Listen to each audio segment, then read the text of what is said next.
వీలైతే మళ్ళీ ఇంకోసారి రావద్దు. ప్లీజ్ వెళ్ళిపో. అవసరమైతే 1 లక్ష ఎదిరిచ్చైనా ఇలాంటి వాళ్ళు వదిలిపెట్టకూడదు. ఈ టైంలో నీలాంటి ఆడది ఇక్కడ ఎందుకు వచ్చి కూర్చుంటుందో మాకు బాగా తెలుసు. పద స్టేషన్ కి. ఏం చేస్తున్నారు అమ్మాయిని? ఈ రోజు నా ఈ పరిస్థితికి కారణం నువ్వు. ఒకవైపు ఆస్తి పోయింది, ఆదరించే మనుషులు దూరమయ్యారు, చివరికి అవమానాల పాలవుతుంది. అన్యాయమని మనకు అనిపిస్తోంది, కానీ భార్గవిలో ఏ మాత్రం తను బాధపడుతున్నట్టు ఫీలింగ్సే కనిపించట్లేదు తెలుసా. కనీసం ఆ కానిస్టేబుల్స్ వచ్చి అంత మాట అంటుంటే ఇలా కాదు ఇలా అని పూర్తి సమాధానమే చెప్పట్లేదు. ఇంకా వాళ్ళ మీద కోపంతో తిరగబడుతుంది. ఆ కోపం, అహంకారం తనకి జన్మకి తగదు. పాపం అనిపిస్తుందండి. పాపమా? ఎందుకు? ఏ విధంగా తన మీద పాపం అని తలచాలి చందు? అదృశ్యం బాగుండి తన దుర్మార్గం బయటపడింది, కానీ లేకపోతే ఈ పాటికి నేను జైల్లో ఊసలు లెక్క పెట్టాల్సి వచ్చేది. ఎంత ఏడిపించింది, ఎన్ని తంటాలు పెట్టింది, చివరికి నీకు నాకు మధ్య గొడవలు సృష్టించింది. నేను అవమానించి నీకు దూరం అయ్యేంత వరకు తీసుకెళ్ళింది. ఇంకా ఏ రకంగా తన పాపం అనుకోవాలి చందు? ఏదేమైనా ఒక ఆడపిల్ల మీద అలాంటి కేసు పెట్టాలి అని చూశారు అంటే బాధ కలగదా చెప్పండి. పైగా ఎంత కాదనుకున్నా భార్గవి నేను ఒకే తండ్రి బిడ్డలు, ఒకే రక్తం పంచుకుని పుట్టిన వాళ్ళు. అదే మనకి భార్గవికి ఉన్న తేడా. మనం ఇంత సెంటిమెంటల్ గా ఆలోచిస్తున్నాం కాబట్టి తను మనతో మైండ్ గేమ్ ఆడుతుంది.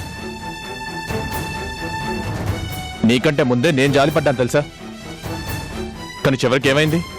ఎవరి దయా దాక్షిణ్యాలు తనకు అవసరం లేదని నా మొహానే చెప్పింది. ఇంకా తనకు అహంకారం తగ్గలేదు చందు, అది తగ్గదు కూడా. ఇప్పుడే ఉంది, ముందు ముందు ఇంకా చాలా చూడాల్సి వస్తుంది. చేతిలో చిల్లి గవ్వలేదు, ఉండటానికి ఇల్లు లేదు. ఆదరణ లేని ఆడదాన్ని ప్రతి వాడు ఆశగానే చూస్తాడు. ఆ అవమానాలు భరించడం చాలా కష్టం చందు. అవన్నీ అతి త్వరలోనే తెలుసుకుంటుంది, చూస్తుండు.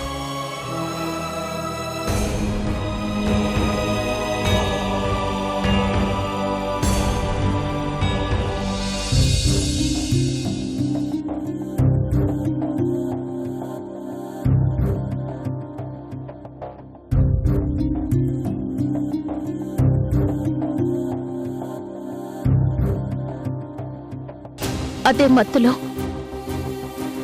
నన్ను బలాత్కరించబోయాడు. చెప్తుందంటే అబద్ధం. నిజంగా రాజా నన్ను బలాత్కరించబోయాడు. భార్గవికి 3 నెలల కఠిన కారాగార శిక్ష, 10,000 రూపాయల జరిమానా విధించడమైనది. ఒకవైపు ఆస్తి పోయింది, ఆదరించే మనుషులు దూరమయ్యారు, అర్ధరాత్రి చాలా దారుణంగా అవమానాలు పాలైంది.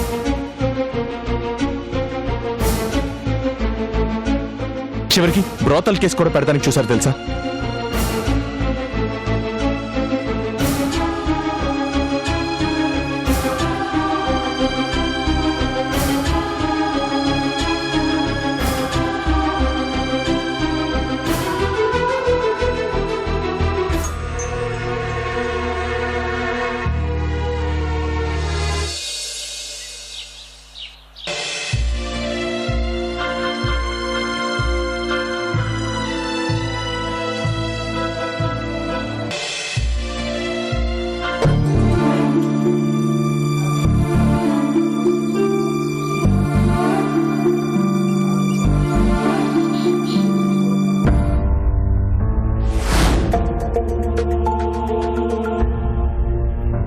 ఏమండి, కాఫీ అక్కడ పెట్టిందు.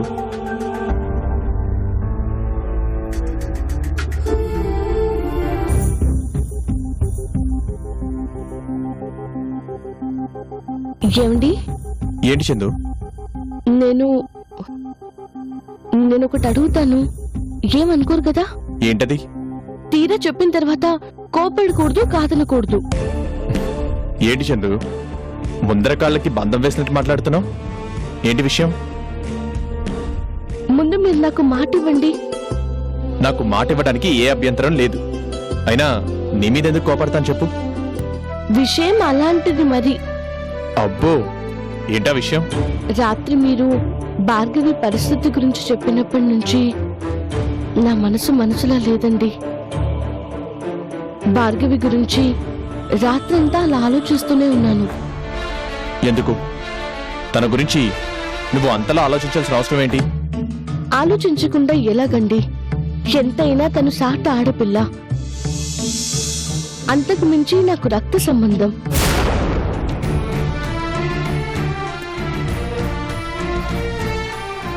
కారణాలు ఏమైనా ఒక స్థాయిలో బతికిన మనిషి ఆ స్థాయికి దిగజారి బతకడం జీర్ణించుకోలేకపోతున్నానండి.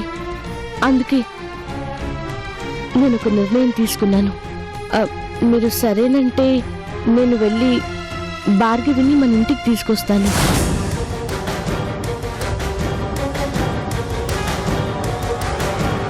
నీకేమైనా పిచ్చా? నువ్వు వెళ్ళి భార్గవిని ఇంటికి తీసుకొస్తావా? అసలు మతుండే మాట్లాడుతున్నావా? ఏమైందండి? తప్పేంటి? తప్పేంటా? అసలు ఆ భార్గవి ఎలాంటి మనిషి మర్చిపోయావా? పాము మీద ఎవరూ జాలి చూపించరు. జాలి చూపించిన వాళ్ళని కూడా ప్రాణాలతో వదిలిపెట్టని మనిషి ఆ భార్గవి. అలాంటి తనని ఏకంగా ఇంటికి తీసుకొస్తావా? పాపమండి, మీరు తన పరిస్థితి గురించి చెప్పినప్పటి నుంచి నా మనసంతా ఏదోలా అయిపోయింది. తను తప్పులు చేసిన మాట నిజమే, కానీ ఎలా బతికిన మనిషి ఎలా అయిపోయింది? ఎంత కాదనుకున్నా నాకు తోబుట్టువండి. తోబుట్టువు అని నువ్వు అనుకుంటున్నావు చందు. ఆ భార్గవి అనుకోవట్లేదు. కసిగా నీ కాపురాన్ని కూలదీయాలని చూసింది. నీకు నాకు మధ్య అగాధాన్ని సృష్టించాలని చూసింది. తన వల్ల ఎంత ఏడ్చావో నీకు గుర్తులేదా? నిజమేనండి, కానీ కింద పడిన వాళ్ళని చూసి మనం సాయం అందించాలి, కానీ తిట్టుకోవడం, వాళ్ళకి ఇలాగే జరగాలి అనుకోవడం తప్పు కదండి. సాయం అనేది కృతజ్ఞత అనే పదానికి అర్థం తెలిసిన వాళ్ళకి మాత్రమే చేయాలి చందు. పులి ఆకలితో చనిపోతుంది కదా అని ఆహారం అందించడానికి చెయ్యి ముందుకు చాపితే అది మనల్నే మింగుతుంది. భార్గవి కూడా అదే కోవకు చెందిన మనిషి. అయ్యో పాపం అని జాలి చూపించుకోడనే మనిషి. చూడు, నీకు మంచి మనసుంటే దూరం నుండి సహాయం చెయ్యి. అది కూడా నువ్వెవరో తెలియకుండా సహాయపడు. అంతేకాని ఇంటికి తెచ్చిపెట్టుకోవడం మంచిది కాదు. లేదండి, అలా సాయం చేసినా తను అందుకోదు. ఇప్పుడు తనకు కావాల్సింది సాయం కాదు, ఆదరణ. అది దూరం అయ్యే భార్గవి అలా తయారైంది. అందరుండి కూడా అనాథగా బతకననే బాధ తనని మరింత దుర్మార్గంగా తయారు చేసింది. ఆస్తి పోయింది, ఇప్పుడైనా వాళ్ళకి దూరం అయింది. ఇప్పటికైనా తన వాళ్ళెవరో పరాయి వాళ్ళెవరో బాగా అర్థమై ఉంటుంది కదండి. ఇప్పుడు ఒక తోబుట్టువులా కాకపోయినా మానవత్వంతో అయినా చేరదీయడం ధర్మం అండి. మానవత్వం మనుషుల మీద చూపించాలి చందు, అలాంటి వాళ్ళ మీద కాదు. నేనెంత చెప్పినా నువ్వు ఇంకా తన ఇంటికి తీసుకొస్తాను అంటే నేనేం కాదనలేను. అయినా నువ్వు పిలిచినా తను వస్తుందని నేను అనుకోను. ఎందుకంటే తనకి పగ ప్రతీకారాలు తప్ప ప్రేమ అభిమానాలు ఎలా ఉంటాయో తెలీదు. ఇంక నీ ఇష్టం. నాకు ఆఫీస్ టైం అయింది, నేను వెళ్ళొస్తాను.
ఎందుకొచ్చావు? నీకోసమే వచ్చాను. నాకోసమా? ఎందుకు? గొడవ పడ్డానికా? గొడవ పడే పరిస్థితుల్లో లేవని నాకు తెలుసు. ఆ అవసరం కూడా నాకు లేదు. మరైతే ఎందుకొచ్చావు? నిన్ను ఇలాంటి పరిస్థితుల్లో చూడలేను. పద, మన ఇంటికి వెళ్దాం. మన ఇల్లా? మన ఇల్లు ఎలా అయింది? ఎప్పటి నుంచి మనం అయ్యాం? మొదటి నుంచి నిన్ను మాలో ఒకదానిలాగే అనుకున్నాం. కానీ నువ్వే మమ్మల్ని పరాయి వాళ్ళని చేసినట్టు చూసాం. ఏయ్, ఆ పాపు, నీ నాటకాలు నా దగ్గర వేయకు. నువ్వు నన్ను నీలో ఒక్కదానిగా అనుకున్నావా? ఎప్పుడు? నన్ను మా అమ్మని మీరెప్పుడు శత్రువులుగానే చూశారు. కోర్టుకు వెళ్ళి నా తండ్రి ఎవరో లోకానికి తెలిసేలా చేసినందుకు నా మీద కక్ష కట్టారు. మీ నాన్న నా ఇంటికొచ్చి నాకు తండ్రిగా నిలబడినందుకు ఆయనతో మాట్లాడమే మానేశారు. అలాంటిది మీరు నన్ను మీలో ఒకరిగా అనుకున్నారా? ఎవరికి చెప్తారు కాకమ్మ కబుర్లు? భార్గవి, ఆ రోజు పరిస్థితులు వేరు. నిజం తెలియక డాడీని అనుమానించాం. కానీ ఆ తర్వాత అవసరం లేదు. నీ సంజాయిషీలు నాకు అవసరం లేదు. నీ ఓదార్పులు అంతకంటే అవసరం లేదు. భార్గవి, అయినా నువ్వు పిలవగానే నీతో వచ్చేస్తానని ఎలా అనుకున్నావు? నేను భార్గవిని. ఆ విషయం గుర్తుంచుకొని మాట్లాడు. భార్గవి, జరిగినవన్నీ మర్చిపో. నువ్వు నేను ఒక తండ్రి బిడ్డలం, సొంత అక్క చెల్లెలం. ఇద్దరు వ్యక్తుల్ని ఆస్తులు దూరం చేస్తే పేదరికం దగ్గర చేస్తుంది అంటారు. ఈ రోజు నువ్వు అనుభవించే పేదరికం మనల్ని ఒకటి చేయాలి. నువ్వు కష్టపడుతూ ఉంటే నేను చూడలేను. నాకు డాడీకి చాలా కష్టంగా ఉంది భార్గవి. నువ్వన్నీ మర్చిపో. రా, వెళ్దాం. వస్తే ఏం చేస్తావు? నా మీద జాలి చూపిస్తావు. నాకు అన్నం పెట్టి శత్రువుకి అన్నం పెట్టిన గొప్ప మనిషి అని అందరి చేత పొగిడించుకుంటావు, అంతేనా? నేను చావనైనా చస్తాను గాని నీ ఇంటికి రాను. నువ్వు నాకు శత్రువు కాదు భార్గవి, నాకు తోడబుట్టిందానివి. ఈ ముక్క ఇప్పుడు కాదు. నీ తండ్రే నా తల్లిని పాడు చేసి నాకు జన్మనిచ్చాడు అని అన్న రోజు అక్క అని పిలిచుంటే ఆ రోజు ఒప్పుకునేదాన్ని. నువ్వు నేను తోబుట్టూను అని. ఆ రోజు ఎందుకనలేదే మనం అక్క చెల్లెలము అని? ఈరోజు నా చేతిలోంచి ఆస్తి జారిపోయింది అని తెలిసి ఎగతాళి చేయడానికి వచ్చావు. లేదు భార్గవి, నేను నిజంగా. ఆపు. నాకంతా తెలుసు. చాలా మంది చాలా రకాలుగా ఎగతాళి చేశారు. నా మీద జాలి చూపిస్తూనే ఎంత వెటకారంగా మాట్లాడారో నాకు తెలుసు. నువ్వు ప్రేమ చూపించేది ఎందుకో కూడా నాకు బాగా తెలుసు. నీకు నిజంగా నా మీద ప్రేముంటే ఒక పని చెయ్యి. నీతో వస్తాను. ఏం చేయాలో చెప్పు. నీ భర్తని నాకిచ్చేయి.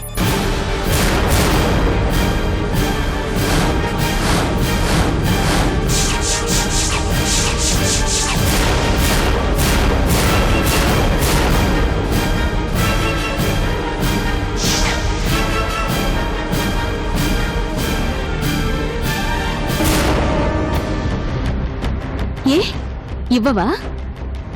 ఇవ్వలేవా?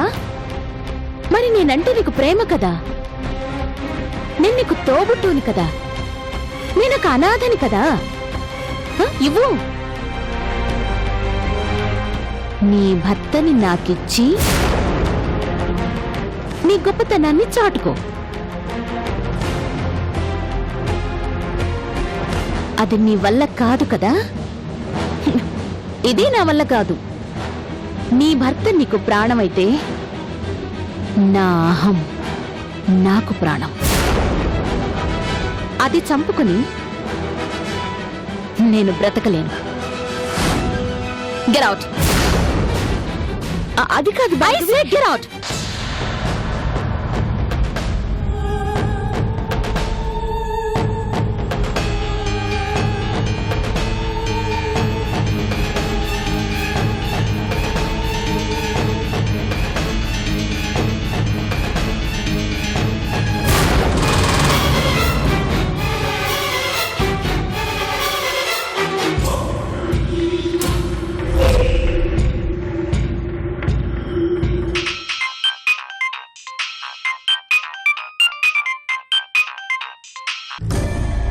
హలో, ఎవరు?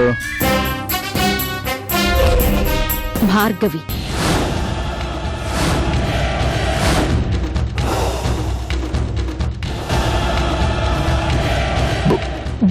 భార్గవి,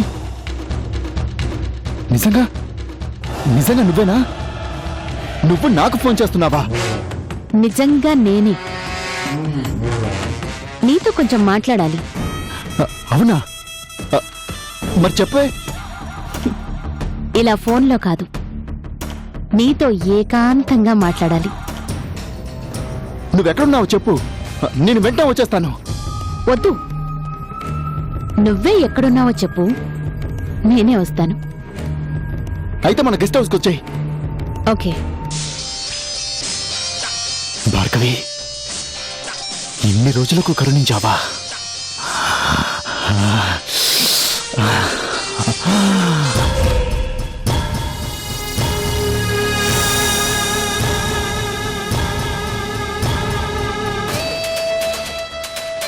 అసలు ఇది కళ నిజమా?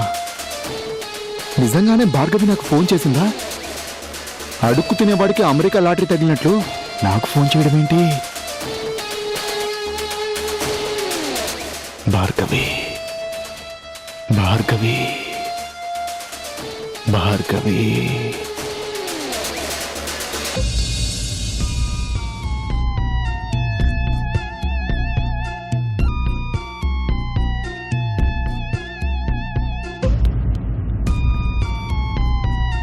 హలో శివ.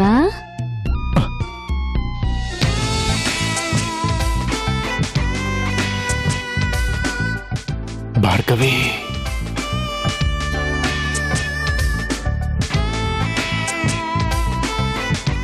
శివ. శివ, ఎంత ముద్దుగా పిలిచావు భార్గవి. భార్గవి, నిజంగా నువ్వు వస్తావని అసలు అనుకోలేదు. రా, వచ్చి కూర్చో. పర్వాలేదు శివ. ఏం తీసుకుంటావు? Coffee, tea, cool drink? నేను తీసుకోవడానికి రాలేదు, ఇవ్వడానికి వచ్చాను. ఏంటి? నా మనసు. ఇది నిజమేనా? నిజంగా నువ్వేనా ఇలా మాట్లాడుతుంది భార్గవి? నేనే శివ. నేను నమ్మలేకపోతున్నాను. ఎలా నమ్ముతావు శివ? నువ్వు నా వెంట పడినంత కాలం నీ విలువ, నీ ప్రేమ విలువ నాకు అర్థం కాలేదు. ఎప్పుడైతే ఆ రాజా నన్ను దెబ్బ కొట్టాడో, ఎప్పుడు నన్ను జైలు పాలు చేశాడో, అప్పుడు నీ గురించి ఆలోచించే టైం నాకు దొరికింది. ఆలోచించాను, నీ గురించి చాలా ఆలోచించాను శివ. నిజంగానా? నన్నెంత ప్రేమించావు నువ్వు. నా కోసం పిచ్చోళ్లాగా తిరిగావు. నేను ఎన్ని అవమానాలు చేసినా, ఎన్ని మాటలన్నా ఆనందంగా తీసుకున్నావే గాని ఏ రోజు నన్ను తప్పుగా మాట్లాడలేదు. నిజమైన ప్రేమకి ఇంతకంటే నిదర్శనం ఏం కావాలి Shiva? Thank you Bhargavi, thank you so much. నన్నొక దేవతలా పూజించావు. ఇప్పటికీ నా కోసం ఒక భక్తుళ్లాగా ఎదురుచూస్తున్నావు. ఇంతకంటే ఏ ఆడదైనా ఇంకేం కోరుకుంటుంది శివ? భార్గవి, నువ్వు ఇలా చెప్తూ ఉంటే నాకు అసలు మతిపోతుందనుకో. నేను నిన్నెంత ప్రేమించానో నాకే తెలియదు, కానీ నీకు తెలిసింది. నువ్వు నాకింత గొప్ప వరం ఇస్తావని నేను అస్సలు అనుకోలేదు. వరం ఇవ్వాల్సింది నేను కాదు శివ, నువ్వు.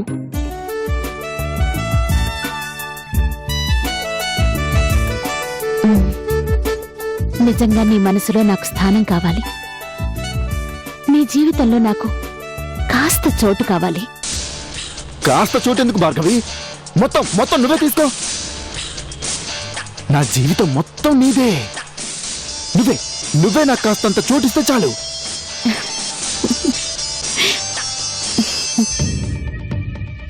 ఈ రోజు కోసం ఎంత ఎదురు చూశానో తెలుసా భార్గవి? నువ్వంటే నాకు ప్రాణం.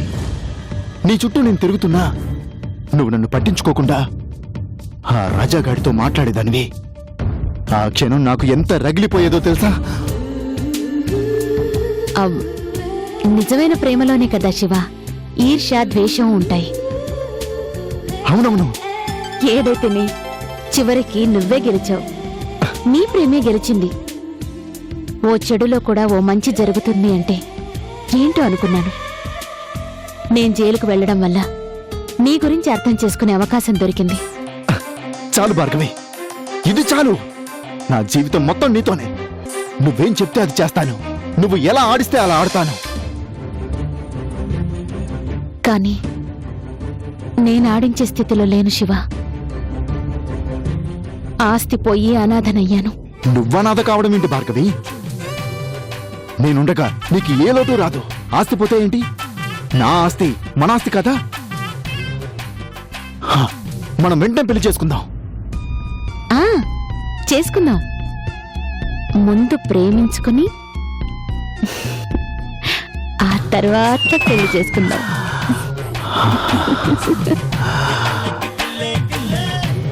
భార్గవి,